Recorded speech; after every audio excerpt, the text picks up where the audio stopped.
The 9 Years Podcast.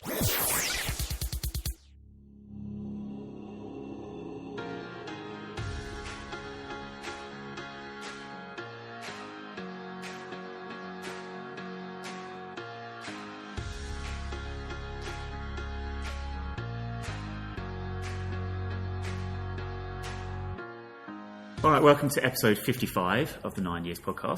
I am Nick Draper here with Stuart Deakins as always. Stu, how are you this week? Fantastic today. That's 2 words. You're only allowed 1. You've ruined it already. Never mind. Today we're joined by a very special guest. We have got AFC Wimbledon Ladies star striker, Kelly-Jade Whelan. Kelly, how are you doing? I'm doing well, thank you. Kelly will be joining us throughout the show this week, and we're finding out as much as we can about her time with the club and the ladies team. But before we do anything else, of course, Stu, we have to start with our top 7 lists. So have you got one this week? I have today, yeah. I can see what it is from here. Yeah. I'm impressed, but not with one of them, but yeah. I'll let you go. Go on. So my top 7 list today, as I always talk about catering and motorway service stations, we spend most of the time travelling, watching a team, I thought we'd do a top 7 list of motorway service stations. Yeah, legendary, isn't it? So, yeah, go on. So in no particular order, but there are some that I like more than others. So Warwick, which is on the M40, believe it or not, Nick, junction 12, junction 13. Oxford, because we went past there a little while ago, and I'm pointing towards Lorraine, no one can see that, but yes, my fiancée, we did stop at Oxford trying to find something that was open. That was after the Fleetwood game, wasn't it? No, not Fleetwood, it was after the Accrington Stanley, we couldn't find anywhere it was open. This is fascinating, really. Yeah, Watford Gap, standard, anything past Watford. Leicester Forest, because it has the Burger King and the McDonald's on the flyover, so it's a bit of a journey. Right. London Gateway, which is obviously opening of the M1. Milton Keynes, which I think is the M6 service stations, and of course Cobham, which we stop at every journey home game. Now, I can't say too much because I know what my top 7 list is this week, which is ridiculous, but if you could see the look on Kelly's face while Stu's reading this out, looking at him, she's thinking, who am I speaking to? What is wrong with these people? Yeah. Plus you have Watford on there, which is just, I can't believe you've gone for that. Watford Gap, that's legendary, isn't it? Kelly, just a bit of advice. If Watford comes up in the podcast, just make sure you mention how much you dislike Watford. Okay, all right, cool. My top 7 list then, right, this is going to get worse now. I've gone for, Stu, this week, my top 7 train station branches of WH Smith. I love a WH Smith in a train station. WH Smith, you reminded me about catering. Not catering, motorway service stations. There's a difference. Yeah. Obviously, I prefer to travel by train, don't I, rather than motorway. Anyway. Yeah. So let's run through these then. Obviously, we'll start with the big one, Manchester Piccadilly. Love that one. Memories of the playoff final. Memories of Luton in the playoff final of the conference and trying to get on a train in one piece. Anyway. Luton fans are lovely. Plymouth, Birmingham New Street. We were there the other week. St Pancras International. Eastbourne. No one goes in there in Eastbourne. They can't. They're not mobile enough. Darlington. And then Stafford. Kelly, do you have a top 7 list by chance? I don't think I can match your randomness at the moment. I'll have to get back to you on that. You've got no chance even with them 2 random stuff. We'll be in touch with you later in the season, don't worry. John Green here. Thanks for listening to today's show, and don't forget to be awesome. Okay, alongside our chat with Kelly this week, we've got all the usual features. We'll have a look ahead to the visit of Sheffield United on Saturday. We've got our Lone Watch feature this week. Yes, we do. Stu just remembered that. And Poleon Go as well. But let's first start with yesterday's game against Chestefield. We've actually won a game at last. But I still think, Stu, there's probably more questions than answers after yesterday's game. First thing I'm going to ask you about is because we talked about it on the podcast last week. I asked you about Tyrone Barnett and whether he'd done enough to get a starting place. I asked you that question knowing full well the answer was going to be no because I didn't think he had. Lo and behold, he gets in the starting 11 and actually probably our best player on the day. Yeah, I said to you yesterday, didn't I? I didn't think Barnett's done enough. He just doesn't... Reminds me of Lartale when Lartale first joined us that he... Niwadi has a certain way that his forwards sort of defend from the front, and I just don't think he was...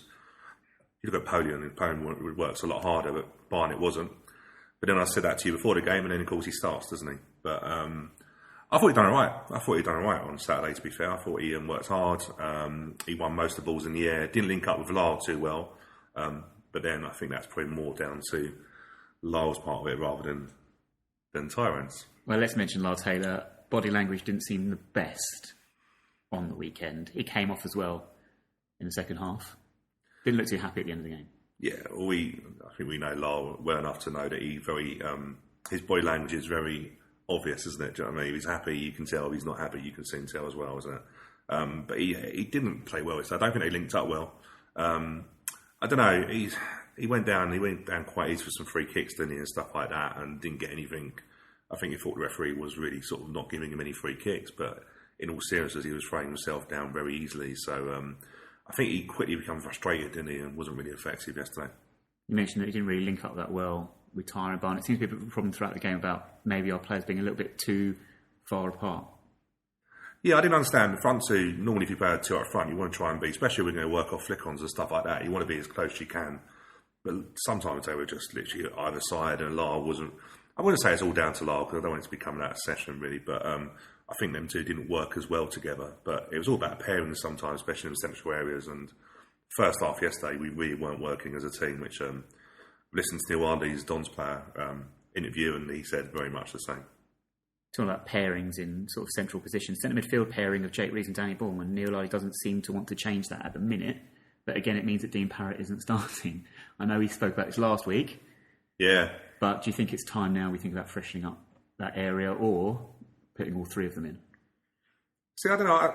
Neil Ardley likes to do his subs. He always says very much his subs are just as much important as the squad is very much more important than just the first 11. So I'm wondering whether he just sees Dean Parrott as an impact sub at the moment to bring that sort of fresh drive, and so also with Poleon as well. But Parrott can't keep coming on for these little cameo appearances and not then influencing him to get a start. So his attitude seems right. He seems to accept it. He seems to accept that he's got to work his way in. But had a crack in what we're looking at. Come on, 72 minutes yesterday, so had a good 18 minutes again, didn't he? He came on for George Frankham. Wingers, I think, had decent games yesterday, Bartram and George Frankham, but we then do seem to be looking better at the moment in a 4-3-3. I know you're talking about the impact of it. Yesterday you were talking about, despite the individuals having good performances, how it affects our shape and whether or not we're actually better sacrificing having the two wingers and having the three in midfield. What do you reckon? Do you reckon Neil's going to change that? It's catch-22, isn't it? Because Bartram's waiting with 3 goals now, isn't he, from a wide position. He is. He's our top scorer, is he not? But I don't know, we changed it a few times where we've got overloaded in midfield areas, and then we've gone with a 3 in the midfield, and we've gone 3 up front. I don't know if we play, I don't know if 4-4-2 situation suits us. I don't know if we're maybe a 4-3-3, which obviously Neil Ardley tried last year and sacrificed, didn't he? But I think in the central areas we're getting overloaded a lot of times.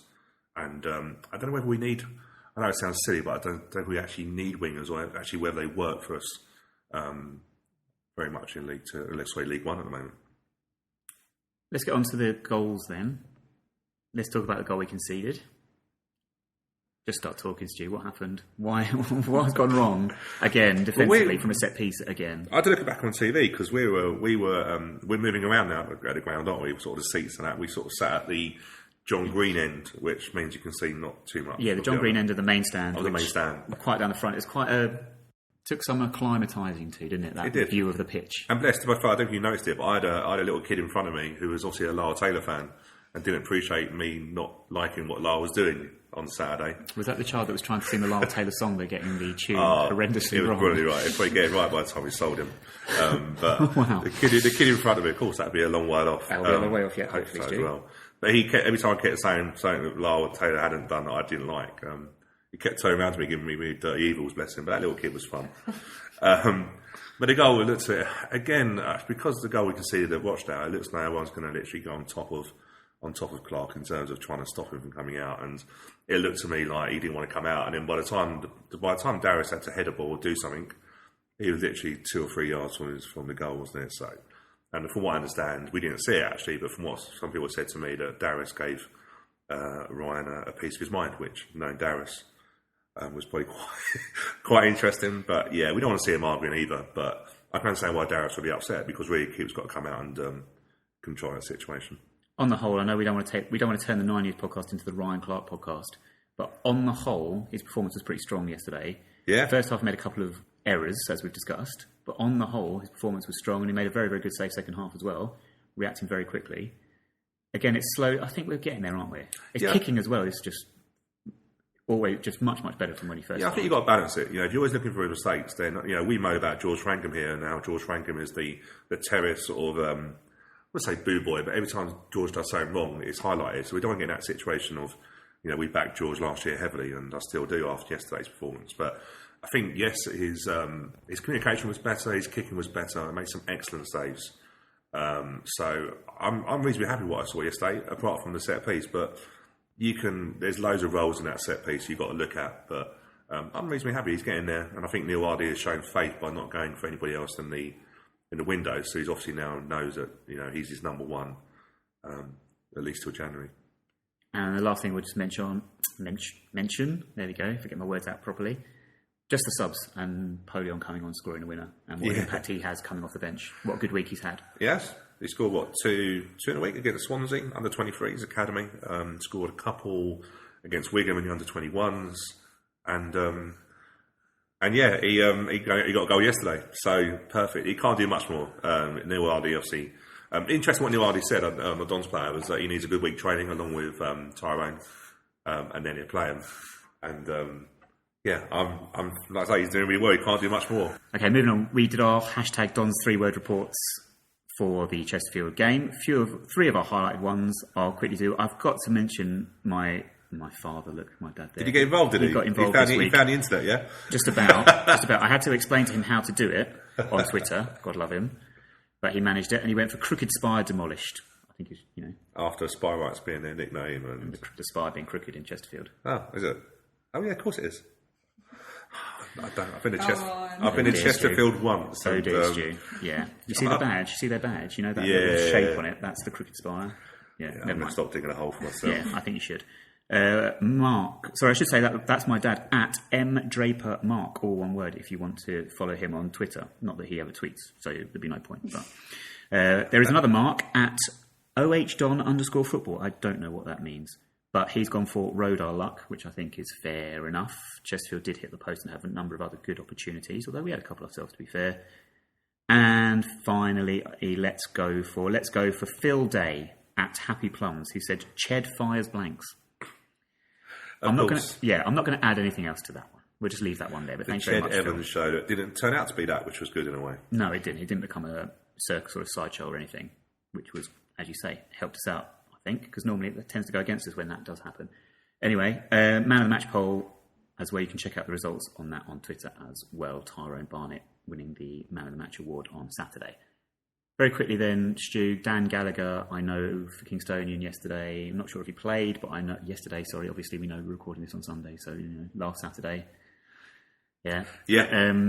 They lost 4-1 at VCD Athletic, a bit of a disaster. Lots of unhappy K's fans I saw on Twitter last night. When I say lots of unhappy K's fans, with all due respect to Kingstonian, there aren't that many Kingstonian fans, let alone anyone's on Twitter. But they weren't happy. They weren't, were they, at all? They were... I don't think they've taken to Danny Gallagher, have they, really? From what we understand. No. The 10 of them? No, we're only joking. There's at least 12. But yeah, so I must be, I'd be truthful, because we were recording on Sunday, I've done a little research, but I did notice that, yeah, they had lost. Was that an FA Cup game, was it? Or was it a league game? FA Cup. FA Cup game. So VCD are a league below, I think. Yeah, well, they really. So they're out of the FA Cup already, which is a shame, really, because obviously they want to do well in that. But, what can you do? But Danny, like I say, Danny's got another month there. So I'm sure we're getting game time, which is exactly what we needed.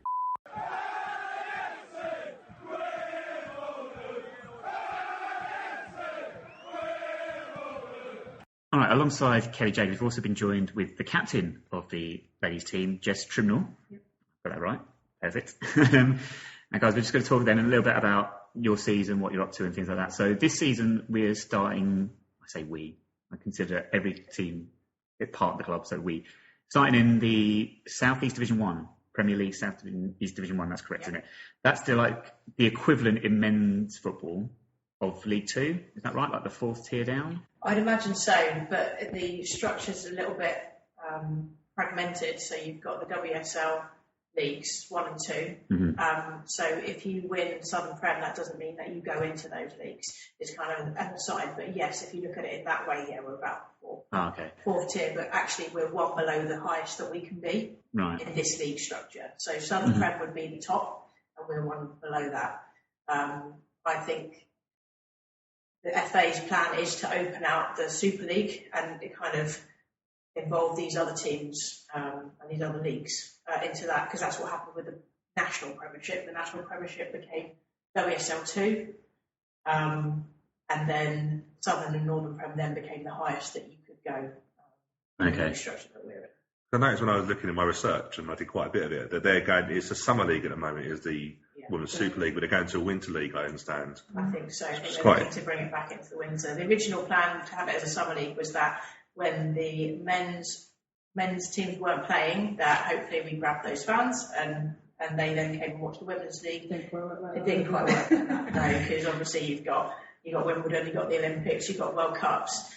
People are still getting their sport fixed, so I think they're coming back to bringing it back to the Winter League. So is that an invitation? So the Super League, is that an invitation only, is it? That's what I wasn't too sure when I was looking. Is that, so there's not promotion into there from what I understand, is that right? That's simple, and you've got to have all have to have the money, you have to have the funding, you have to kind of go to, I think, to the FA with a portfolio. So I was at Barnet, who are now London Bees, when they went into the WSL 2. And they had to kind of present their case almost as to why they should be allowed into there. I don't know how it's going to work from now on, but that's how, changed now. Yeah. It's not as simple as that. Yeah. I suppose it makes it easier if they're coming in line with maybe like a winter, sort of than all standard season, I suppose, isn't it? Because BT Sports cover that at the moment, don't they? I know I've seen a few bits of that and stuff. So I think that Chelsea. Am I right in thinking that when we sell Kings Meadow to Chelsea, they use that for the ladies? Is that right? That's what I understand. Yeah. But they're at Staines at the moment, I think. They've moved around a bit, haven't they? Is that right, Staines? They were at the London Metropolitan, I think, Police Ground originally, and then they were to Mitchell. That's right. They've moved around quite a bit, haven't they? Staines now. Then they're going to find home at Kings Meadow when we move out, hopefully. I'm sure there's logic there somewhere for Chelsea, but there you go. So obviously women's that sort of Super League level now, Stu's talking about BT Sport and all that, that's where the FA are looking to grow from the sport, women's football at the minute. Still, at that level, it's kind of still a mixture, isn't it? It's not fully professional yet, but you still do have some professional players, I think, at that level. I think, and then, don't quote me on this, I think they have to kind of pay at least 6 of their players like a salary. They wouldn't have work elsewhere. Okay. I think a lot of it seems to work on more of a incentive or sort of privilege type systems, like they might pay their rent in their flat or they might give them a car or something like that. It's kind of like expenses type thing, rather than a wage. But again, I'm not entirely sure. Okay. And at our level, as it were, you guys are semi-professional, amateur. Still at that level, and all the teams at this level are. So that's how it works. Okay. So in terms of then, obviously, you're playing it's Sundays, you guys, your match days are. What's your training schedule like? Are you training once, twice a week, or once a week? Once a week? Yeah. Is that here at Sutton? We should say we're at Sutton United today. So, you come down. And where's that? Is that like an evening? Yeah, Thursday evening. One evening a week. What sort of things do you get done in your training? Like how long do you get? How much is it mainly sort of tactical stuff, or is it coaches? What do you use that time chiefly for? I mean, it differs week to week, depending on what we specifically need to work on. Mm-hmm. And obviously depending on how we look the Sunday before.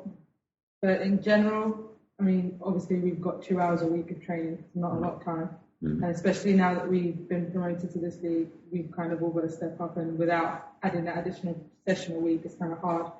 But we've basically got to take responsibility ourselves to be doing our fitness training ourselves, doing our gym work ourselves, obviously, because we can't do that as a team, so that we can focus on specifics, tactical stuff in the session, in the 2 hours that we do have. Mm-hmm. It's quite busy. We're here on Sunday morning, and we were just saying beforehand to Kelly-Jade that there's a lot. The teams are being used at, and I think at the moment we noticed there's a Sutton United versus Bromley out there, and you haven't seen it yet, but we noticed there was a young Fulani playing for Bromley, didn't we? There was, obviously modelling himself on fellow. Obviously, with a bad challenge on the goalkeeper as well, we understand. He took a keeper out, didn't he? We were just we're having a laugh. I went to the under-18s yesterday at the training ground, and I saw under-9s playing, and the under-9s were just brilliant, because I was saying earlier that you get the smart players who drop off and wait for the ball, and you get this team that are playing were literally 5 players were swarming on one. And it was brilliant. Remind me of my earlier, younger days when I used to manage Little League teams and try and get them to induce an offside trap. Don't do an offside trap with Little League. Yeah, they pushed up too far. I kept trying to explain to them where the offside trap worked, and ended up scrapped it in the end. Of course, your Little League career was stopped by the war, wasn't it? You had to, no games to be played during the war. So. Yes, I am getting on a bit. So, guys, today you've got Plymouth in the Premier League Cup. Is that correct? Yeah. This isn't names that keeps changing. The league cups have all changed names, I think, again this season. Okay, so this is your sort of League Cup, I suppose. This isn't the Women's FA. No, this is the League Cup. This is the League Cup. Yeah, because I looked at it because this is the first entry because this competition is only open up to teams at this level and Southern and Northern top level. So it's a first appearance. But last year, cup-wise, did very well. We won the cups. We had obviously cup final with Surrey Cup, and we had a better run in the FA Cup than we did the year before. I would have liked to have gone a bit further, but especially how it ended. Especially how it ended. It wasn't the greatest of games. Our central defender did our ACL, so then we have to reshuffle the team around again, and then was it in the second half or end of the first half? We got one of the players got a red card, so we're down to 10 men, and I think we were only down like 1-0. I think it was when we got the red card, and then we won't talk about what happened after that. What game's that? Is that I've got a score here. We won't mention the score. It didn't really reflect our season, or that game was a blip.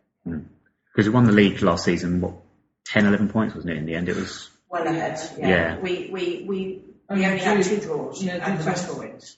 So in terms of moving to this season, so looking, Gillingham they get promoted? I'm just looking here. No, they finished second to Palace. Yeah.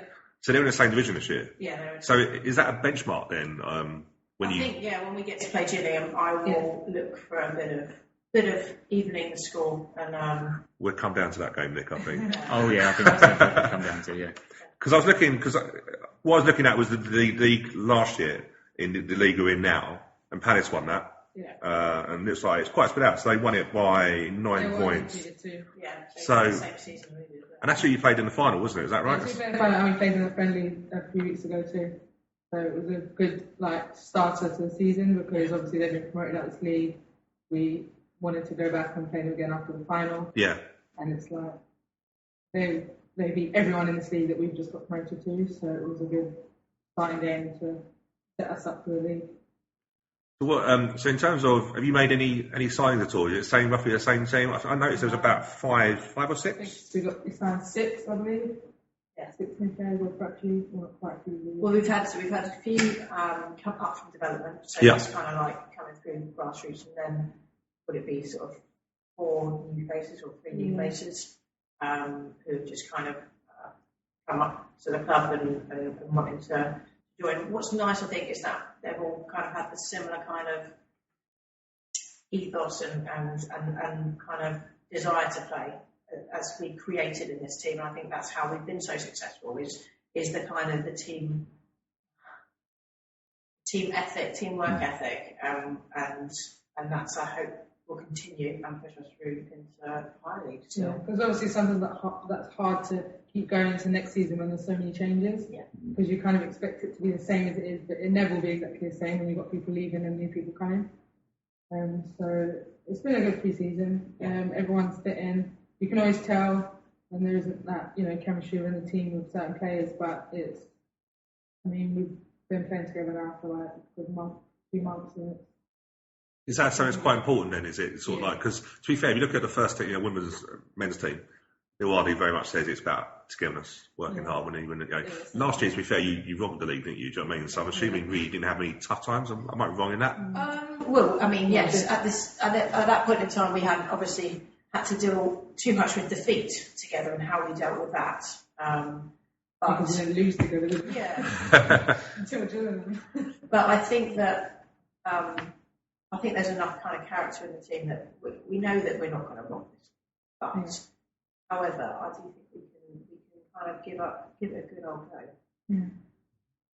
How about yourselves? And you're talking about new players coming into the club this season. So your own careers then with the club. So you start, Kelly, with you. So how many? You were actually here before, weren't you? And then you went. I signed initially 2 seasons ago. Right. And I don't know if I only played 1 league. I may have played friendly games, and I may have played 1 or 2 league games. But then I moved to Germany. Yeah. And so I was working there and I was playing there. So I left for 6 months. Mm-hmm.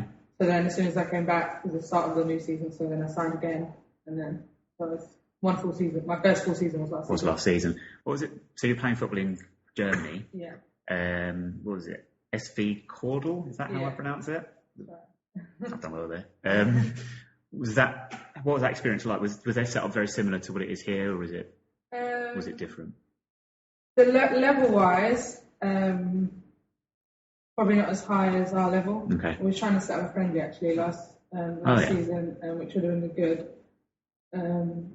But I mean, it was a good level, and the reason I wanted to join them was because I just needed to play while I was away, because I don't want to be out for 6-7 months of not playing and then come back to the start of the season, and so really it was just a local club where I was living, so I had no idea it could have been really bad. I didn't really know what to expect, and obviously language barrier, I don't speak German, so it was kind of tough to I can imagine. and they didn't speak English either, so literally it was just the language of football.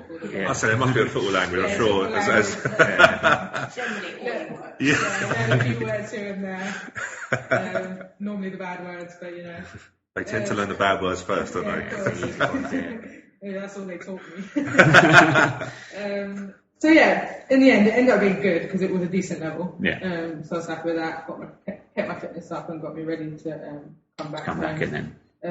It was decent. Maybe this season or next pre-season we'll set up a friendly. Be a good one, yeah. Well, you want to try and organise a trip, don't you? Yeah, that'd be a good one. Forgive my knowledge of German, geography. Whereabouts are they based, Cordell? It's a tiny village. Have you heard of Trier? No. What's the main landmark? If it's not Munich, Stu's not going to know it, all right? It's distance from Munich. Couple hour flight from Munich. There we go. My geography's not good with it. It's not bad in this country, but yeah. Yeah, it's bad in this country, isn't it? Well, no, your motorway service stations earlier was bang on with the motorway. Yeah. Jess, what were you saying? Yeah, you joined us a bit later, but we do a top 7 list. You don't want to get involved. Yeah, I did service stations. Me and Nick travel quite a lot around the country watching Wimbledon and that. So service stations become quite important where we stop. Yeah. So my top 7 list was service stations. You can see how passionate about it. He felt the need to defend his list there. I did. I can take you back that though. There are definitely a few along the M40 that you just kind of hold out for Oxford. You're just like, no, not Oxford's in my list. That is in my list, to be fair. How high did Oxford rank? I didn't put them in particular order, but they would probably be in the bottom list. Okay, fair enough. At least it made it. Yeah. The service stations are important, and now, especially that they have Greg's in the service stations, how important is that? This podcast has taken a turn I never thought it would go down, but there you go. Greg's in service stations. Never mind. Greg's in Jess, service we'll get you back on one day to talk more about service stations. When you're travelling 7 or 8 hours there, it becomes quite important. So Watford Gap services are horrible, though, aren't Watford Gap's great. They're awful, aren't they? North of what? You don't like Watford. I don't like Watford. No, they don't, Kelly, you're quite right. Well done. Jess, your own career then, so you talked about you were playing at Barnet before. Is that where you joined from? I'd actually taken the season out at that point. I lost my enthusiasm for football at that point. Wasn't for any other reason other than just that was a lot of travel. We were going all around the countries, and I just wanted to focus on something else and took a year out. And then Chris, our manager, contacted me 2 years ago and said, I know you're local, and I see you haven't been playing, would you like to come down to trials? And I was a bit kind of like, no, actually I've been enjoying my time out. And as soon as I started back again, I was like, yeah, this is the place to be, this is the right thing for me. Before Barnet, I was at Fulham, so I did my kind of centre of excellence years coming through Fulham into the reserves and then into the first team. And then that season, the men's team got the funding because they weren't doing particularly well and just looking to cut costs. So a few of the parents kept it going and kept the place in the league. We dropped down from the National Prem to Southern Prem and then kind of yo-yoed a little bit around there, at which point, about 4 seasons after that, they just said, can't keep doing this. And that team then kind of ended.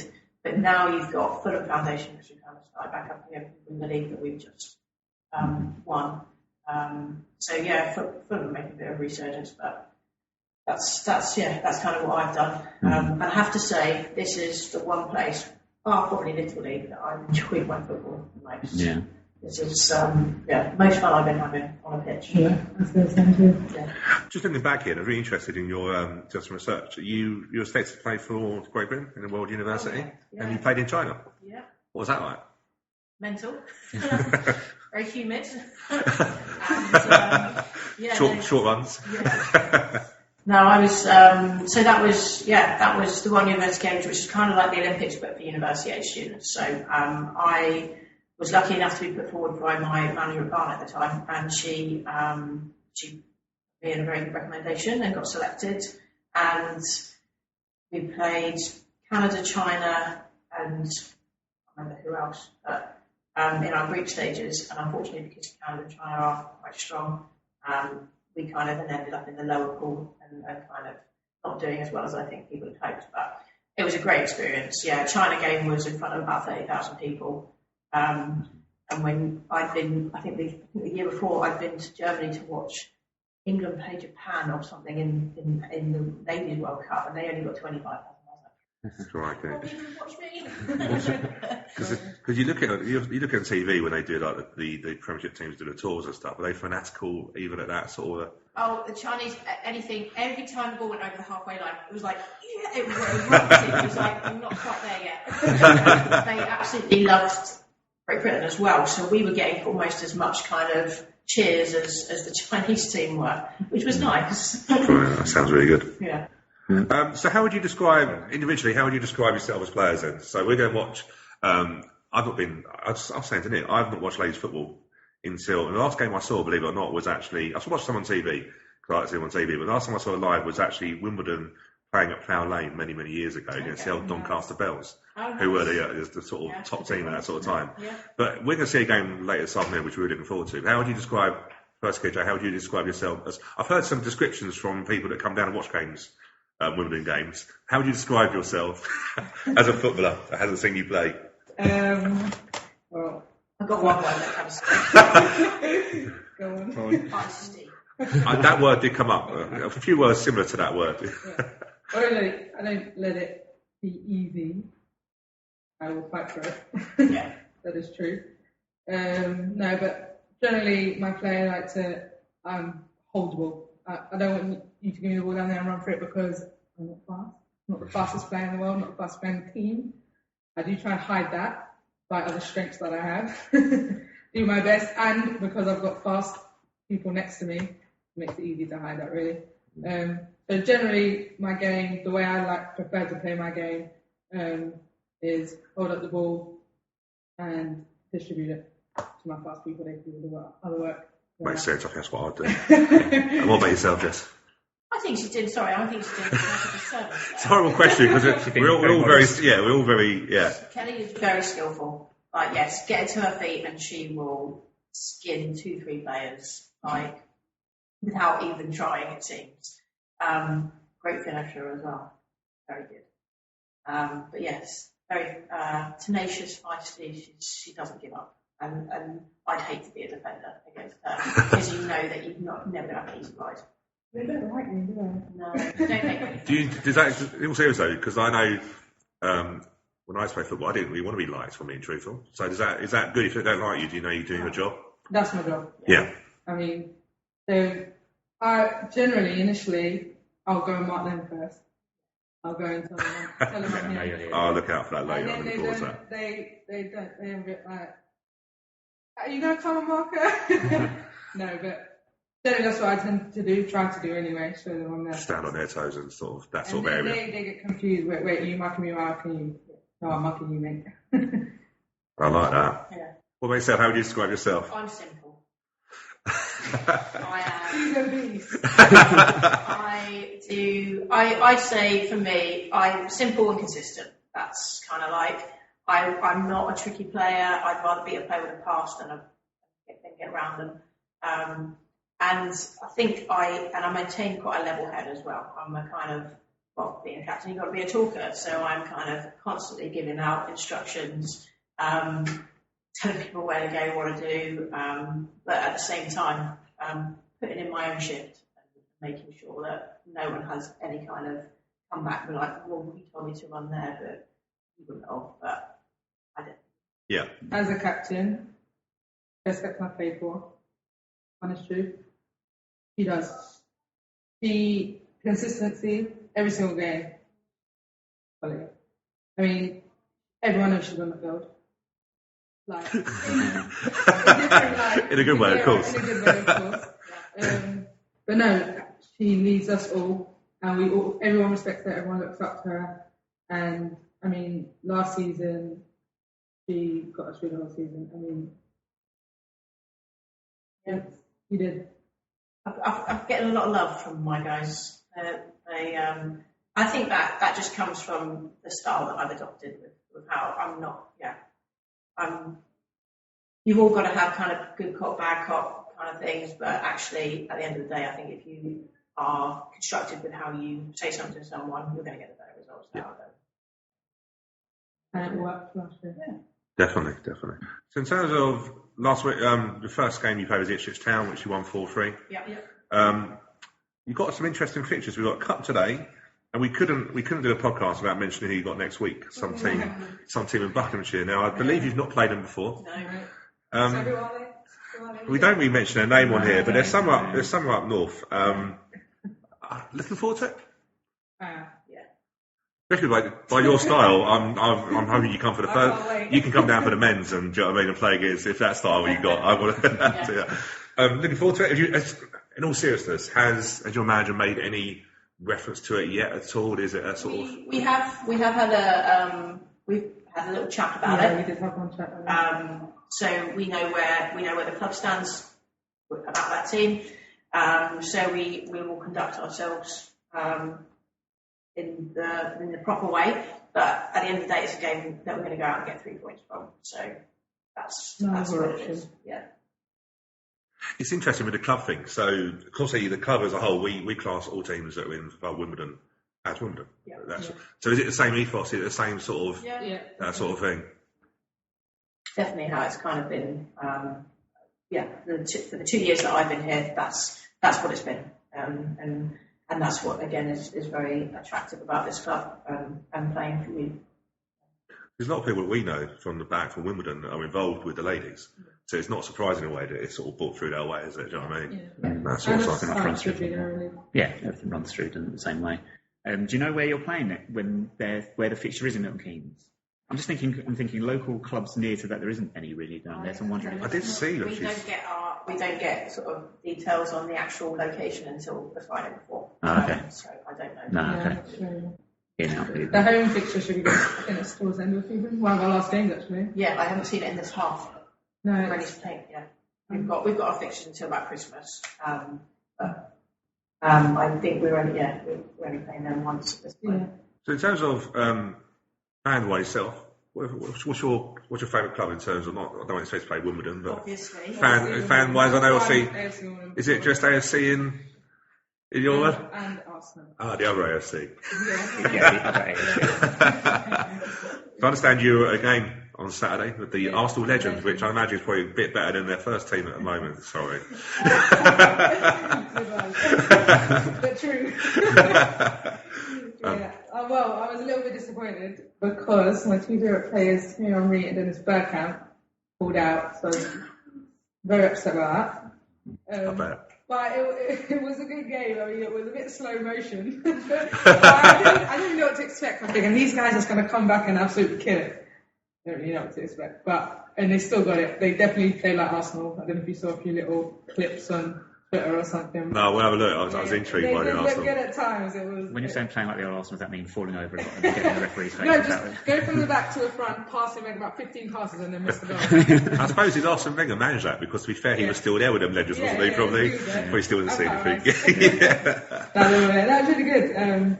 Definitely two players that stood out to me: Freddie Ljungberg and Kanu. They both still got game. Kanu must be Kanu's so got a old hat now. trick. He was never fit in the first place, was he? Kanu? Let's be fair. No, but they're all fat now. All of them. I remember a hat. Did he get a hat trick against Chelsea where he scored a goal on a touchline? Just the most ridiculous goal. and just scored 3 goals to win it 3-2. Most ridiculous goal I've ever seen, and the bloke just looks like he just does it as if it's nothing. He stood, honestly, like, it looked like it was back then, he was playing back then, it didn't look much different. He got subbed in, scored in the first few minutes, and then he got 2 more goals. And then the 4th goal was great. Freddie Lundberg just took everyone on, ran down, did great cross in for Pires to score. How did you finish? What was the score in the end? 4-2. Lehman, there was the last one. Lehman. So David Seaman played in the first half, Lehman played in the second half, and by the end of the second half, they got a penalty, AC Milan, and he saved the penalty, and then the guy ran and followed it up and scored. So it was good goalkeepers, though, to be fair. Yeah, David Seaman. They worked it pretty good. Yeah, Lehman, to be fair, was just great fun when he just. We remember him back in the Premiership days when he used to go. And, he was never a happy goalkeeper, was he? No. It's interesting that David Seaman and Robert Pires and Khan and Freeland are part of your Legends team. Yeah. Obviously, Bournemouth Legends played yesterday as well with Warren Cummings. So just shows you the difference, doesn't it? Jess, how did you get a testimonial? I don't actually, no. So yeah, I've got hardcore FC Wimbledon fan. Exactly. That's the right choice. Yeah. Do you get along to the games? Do you go to any games at all, like overseas last season and stuff like that? To a couple last season, 2 or 3. We're going Ladies' Day. We're down on the 24th of September. Okay. So we're there for that game. I'll be there this week. So what's that in terms of ladies' game? Sorry, what's that? They just walk around. We just walk around. At half time, right? They just walk around and everyone just slaps us against no one. I've always wondered about that, but when you're doing that, are your teams do that quite often? When you're on the pitch, are you sort of making eye contact, or are you just sort of blurring, just sort of staring into a sea of faces going? No eye contact. It's all right. And just keep moving. Yes. I have to do this. Practice the Queen wave. Yeah. I think it's great, to be fair. I really do. We end the season, we'll have the teams come down. Loads of teams have done really well, in the men's and the females. I always love the kids, though. They come round, they try and run all the way round, and then get about halfway and realise, and they're blowing out of their proverbials. You know what I mean? You always see the eager ones, don't you? But I think it's great because it just shows, obviously, how many teams we have as under the Wimbledon umbrella. So that's the ladies' day, then. So you're coming down to show, I'm assuming, the trophy for the league trophy. For league kitted. Yeah. Brilliant, nice. So in terms of player-wise, I'm going to be horrible now. Who your players do you like at Wimbledon? Now, I know obviously you were fortunate enough to do the kit launch. Yeah. So is Lara Taylor one of your favourites after that? I guess so. So I forgot about the kit launch now. Talking about trying to avoid eye contact as you walk around the pitch. What's it like walking down a catwalk in front of however many hundred women fans in there? But, okay, let me be honest. I didn't know what I was going there. I didn't know I was doing a catwalk. Okay. I thought... They stitched you up. Stitched you up. So I was told... This is what I was told. Stitched her up. Oh, Kelly, can you... you want to do something for me? A favour or something? Can you just go and wear the new kit so they can take a picture of you in the new kit?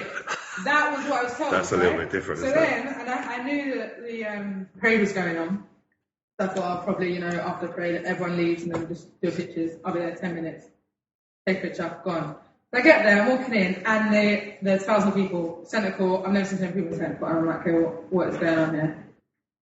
Then I see a catwalk thing, stage thing, and I'm like, okay, what's going on here?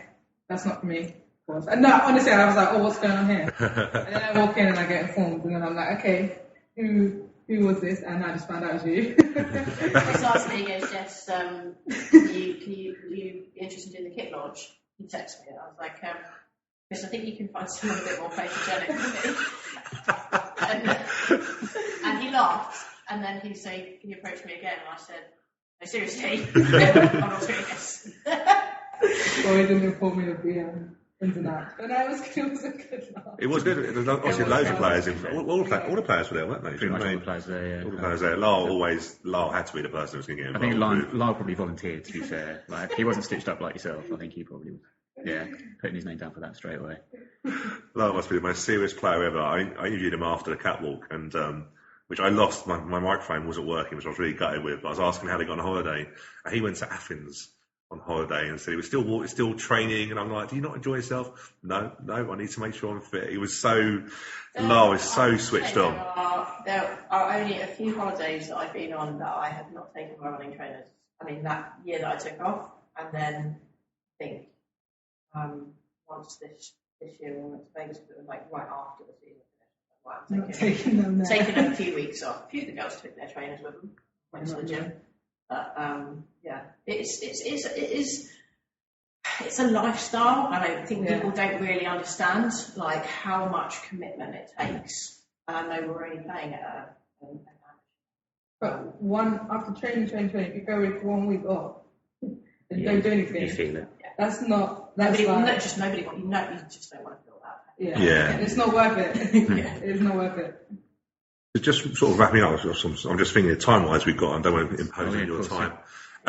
Just seeing the Enemy online, show. You must be at Vegas. You went on Vegas for was it a celebration in terms of promotion? Yeah. You must have coincided with the men's team out there, I'm thinking. We just How was that? We went there a few days earlier because obviously they had. Because you were out there when the playoff final was on, was that right? Yeah, so we were out there a few days earlier. So we watched their game and then they came out the day after. How was that? Vegas was a bit mad. bit of a blur. I don't think one goes to Vegas just for sunbathing and stuff today, really. I think it is. Is that the first time you've been to Vegas? I'm lucky enough to have been before. I actually went a couple months before. Oh, she goes. But it wasn't the same kind of holiday, it was work, so at conferences, it wasn't as fun. No. Okay, so thank you very much for your time, Welcome. guys. We cannot finish with you before we ask you a few more questions. I might have to do two of these each, Okay. and then the fifth one, we'll toss a coin who gets to answer that one.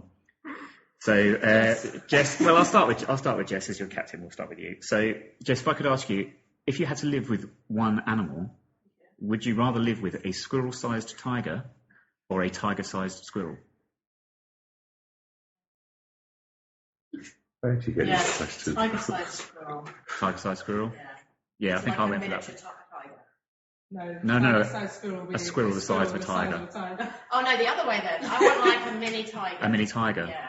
Could be dangerous though. No, Tiger. but it's mini. True. Squirrel could be dangerous going up a tree, though. Yeah, squirrels. And they make really annoying. Yeah. Go Nick is nuts. That's true. So tiger, yeah. You go for a tiger. Mini tiger. Sorry. Cool. Kelly, I'll ask you, if you had to live with one of these for the rest of your life, would you choose having a nose that's always runny or having that feeling you get when you knock your funny bone? Have you ever had that? Funny bone, funny bone though. Would you? I don't know if I'm going to have a snotty nose. Snotty nose, no. Got other people to think about with a snotty nose, I know, that's the thing. Well, funny bone, that is painful. It's a kind of a it's pain though, isn't it? like constantly. Yeah, constantly. Yeah, imagine that, I know. That is. These are horrible questions. I'll get you better. They're not getting any better. Okay, go. Jess, I'll go with you next one. Would you rather be stranded on a desert island with Ronald McDonald or the Hamburglar? The hamburger. Can I ask why? Because I don't think he could talk. I think Ronald would just chat on and on and on. That's true, but it might get a bit lonely. No, I'm quite good in my own company. Okay, fair enough. Yes. Kelly, would you rather, for the rest of your life, have to wear ice skates on your feet or boxing gloves on your hands? Boxing gloves on my hands. Yeah, I think that's about right for one. Easy question. Next. Fair enough. But unless you want the next one, you can have the last one then, right. which is kind of handy actually, because I think you'll get the answer right here. Where would you rather live, Watford or Luton? Oh, come on. Do I need to answer that? Luton, of course. We're replaying that on every This podcast Luton ever. theme is just worrying. Nick doesn't like Luton. Sorry, Nick loves Luton. I love Luton, yes, Doesn't but like I don't like Watford. Watford. Yeah. So, yeah. We asked Will Nightingale that question. He got it wrong, and Will forever now, when he comes to apologises. Did he Saying, still love it? yeah, he apologises He now. thought about it, he went, I'll go for Watford, and then at the end of the players do at the end of the year when I bumped into him, the first thing he said to me was just like, no, I was wrong. It was much better than Watford. And I was Will like, felt very like he made you was gutted that he upset you in a way, wasn't I he? didn't speak to him for months. Right, guys, thank you very much for your time. I know we won't keep you any longer because you've got a game today. We will obviously be hanging around to watch you, so all the best for that. And is there, for any sort of younger girls that might be listening to this podcast, any way in for them to get involved as a setup at Wimbledon or just get involved in girls football at the moment? Definitely come down and come to our games. There's trials. There's Constantly meeting players with the academy. exactly. Just look into look it up. There's the website. There's a Facebook page. Or come down to Sutton Talk and to us. watch. It's free entry as well. Yep. What more can you want? Yeah, Look forward to it. exactly.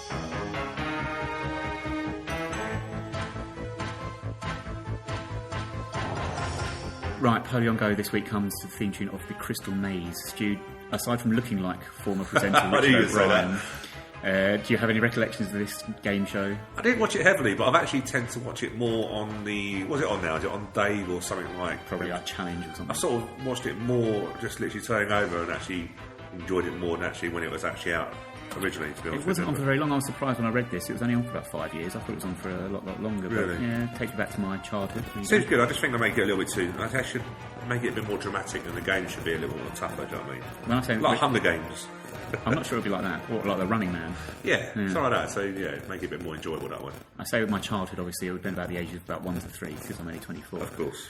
Right, Poleon Go this week. So Dom, fresh from scoring the winner against Chestefield, he's decided to jump in his car for his journey this week, and he's going a very easy 60 miles from Kingsmeadow. The 60-mile radius league round would have to be round about... you wouldn't be a stupid put Luton, but I'll go Luton. It's not Luton yet. Cool, okay. We will do Luton one day, obviously. I'll tell you what we won't be doing, Watford. Yes. Right, number two, second clue. He's got to the ground, there's lots of narrow roads, similar to last week.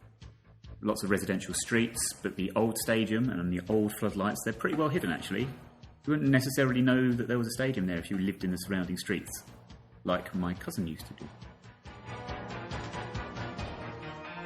It's like watching a hamster in a wheel going round in Stu's head at the moment. Your clues are getting too random. 60 miles. No, I can't think. You've done me this one. I think you might get it on the final clue. Yeah, that always puts more pressure on me when you say that. Okay, he's gone into the away end, and it is... I don't want to use a bad word. It's not very nice. It's very claustrophobic, and it has not chimed well with Dom. It is not chimed well. Chimes. Please, come on. No, I'm a bit buggered on this one. There are people listening to this podcast right now that are No, screaming. I can't think. into Go their on, computers. I've lost this one. Chimes. You can tell me I'm going to be upset. No, I can't think of this. It is the 2010 FA Cup winners. Portsmouth. Oh, Sugar. sugar. Oh, sugar. Pompey chimes. I thought you'd get it on that. I don't like that clue. You can't blame the clues. I don't Don't blame the questions. I don't like Pompey. No, well, I don't particularly either. I didn't think you do a big club. They think they are. No, they think they are, anyway. You thought, Right. hold on, you thought it might be Luton, so you obviously do think I do a big club. Yeah. Right, Sheffield United visiting us on Saturday. Time of recording, we have no idea how they did against Gillingham. And we've not played them as AFC Wimbledon. The last time we played them was our 2 seasons back in what is now the Championship, back at Selhurst Park. I'll just briefly remind you, if you've forgotten about that, a Friday night game was the last time we played them as a home fixture Yes, I on remember very well. ITV Digital. So few people watched that game on television that the television system at the time had that game down as having a viewership of 0. Yeah, I remember it There very wasn't well. that much many people in the stadium either. I think that was the evening where their team coach was barricaded in there by was a some lot of protesting protest. fans. A lot Yes. of protest that night. So There yeah, was, I yes. couldn't remember the game, but I can remember the. I remember we drew 1-1. Okay. I think Kevin Cooper might have scored a late equaliser. Kevin as he did at Cooper. Barnsley that season, I think, as well. But anyway, enough about that. Anything we're looking forward to, particularly on Saturday? It's interesting. Looking through the Sheffield United team, actually, Chris Wilde obviously is there, but he's got a very good number 2 in Alan Neal, who was at Scunthorpe. I think he's done a You few see the guy jobs. at Torquay as well quite recently. Yeah, he's done a few jobs. I was just looking through their team. Team's decent when you think about it. You know, our own Chris Hussey. Who can forget Chris? Do you know what I mean? One with a left foot. I know he's great defensively, so that should be interesting. And Billy Sharp up against them. So there's some good players. The interesting thing was what they've done in the window, actually, because they actually let loads and loads of players go. I think there's 10 new players that have come in, so you can probably see why they're probably adjusting to life really under Chris Wilder, but hopefully they give him a bit more time. They've just brought in a new striker from Sheffield Wednesday. I'm not too sure whether that's something that's been done quite a lot, because obviously the Wednesday United, but then probably Wednesday don't see United as a threat anymore. Probably that's probably more what it is. Yeah, it's weird because I've not really thought about that one, but no, I can't think of many players that have played for both. No, but so it's interesting how it moved. But he's a Irish under-21 international, I believe. It's potential. One thing I did notice, and I was very interested, was Mark McNulty's gone back out on loan again after being out on loan last year with Pompey from Sheffield United. You have to wonder whether there's something a little bit behind that. But you think Mark McNulty would be a decent striker at that level. He's gone to Bradford on loan to the end of the season. In the same window. Yeah, in the window. So, bearing in mind he went to Pompey last year, it suggests to me that there's not a great lot of love for Mark McNulty. He's a decent player. But they're decent. They're decent when you look through their team. But, yeah, we don't know obviously what they've done against Gingham. I must admit, I'm looking forward to seeing the result of that. I think they're two good teams. But hopefully, I'm hoping in a way for our benefit they've lost still, because it means that we don't go down any further in the league table. No, as we've just started to climb it after yesterday. After yesterday. Of course, we are recording here at Sutton United, so we may slip up a little bit. Yeah, we're so professional, aren't we? Right, we'll give you updates from the game, obviously, on all the usual channels, at 9YRS Podcast, Twitter and Instagram, Facebook as well. If you are on any of those channels, remember our Goal of the Month vote closes very shortly. Sorry, we have to stop there because Stu just checked the score of a certain game in Northampton. And we sit at half time, so we're hoping that will continue. Is that only half time? They're 3-1 down. It's only half time at 3-1. So, of course, we may look very stupid when this goes out and they've conceded 4 goals in the second half. I'll edit it out. Which would be great. It'll be 7-1. Be 7-1. Not do the deliberate pause I did before that so we could edit it out if we need to. Ah, good lad. Yeah, see, we've done that. Cool, that. As I was saying, Goal of the Month vote closes very, very shortly. So if you've not voted in the Goal of the Month for August, check out the video on Facebook. It is on our Facebook group page. Massive thanks to Mark Hendricks for putting that one together for us at cuttingitfinefilms.com. So check his stuff out on there. But we are eternally grateful for Mark spending the time and doing such a great job on that video. So please, if you've not done your vote yet, you've not got very long, please do so. We'll announce the winner on this podcast next week, of course. Also, keep an eye on the website 9yrspodcast.org for other features coming up. We're going to have a bit of a few articles going up there over the next couple of weeks. Hopefully you get one of those up every month at least, starting off with an article about Charlton and the situation they face ahead of our game with them in a couple of weeks' time. Also, we have new stories going up we linked to on the front page now, so 5 stories that have caught our eye, so keep checking the website, see what we've been reading up on, things that might interest you. And that just brings us to the end of this week's show. So thank you very much, Stu. Thank you very much. I've got to say, actually, really enjoyed it this week. Been great chatting with Kelly-Jade and Jess from the ladies team. Yeah, I thought we don't interview 3 people then, but I just forgot, of course, that Kelly-Jade has got 2 names. Well, no, she's got 1 name. It's one hyphenated. name, looks like 2. Okay, yeah. But they were great. To be fair, Saturday night have been very good in terms of giving us a room here, which has got loads of old shirts, which we will put up on the Instagram and stuff like that, but it looks really good. It reminds me, well, I think it's very good to show off your successes, so... I think that one, there's one on the wall there we're looking at, I think would have been the shirt they wore when they played us in our first ever game with AFC Wimbledon. Down here when we lost 4-0 in the pre-season friendly. Brings back a lot of memories. And if people have not been to Sutton United since then, I'm sure you would have, but if you haven't, or you've not been here for a couple of years, it has changed massively. And again, there'll be some pictures up on our Instagram and Twitter, but the pitch looks amazing down here, to be fair, and I'm looking forward to seeing a game on it.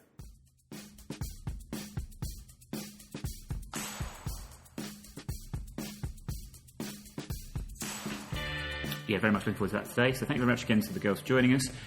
And please join us next week. We're going to be joined next week by Jack Wilshire. He's going to be discussing what it was like to share the pitch with football legend Warren Cummings.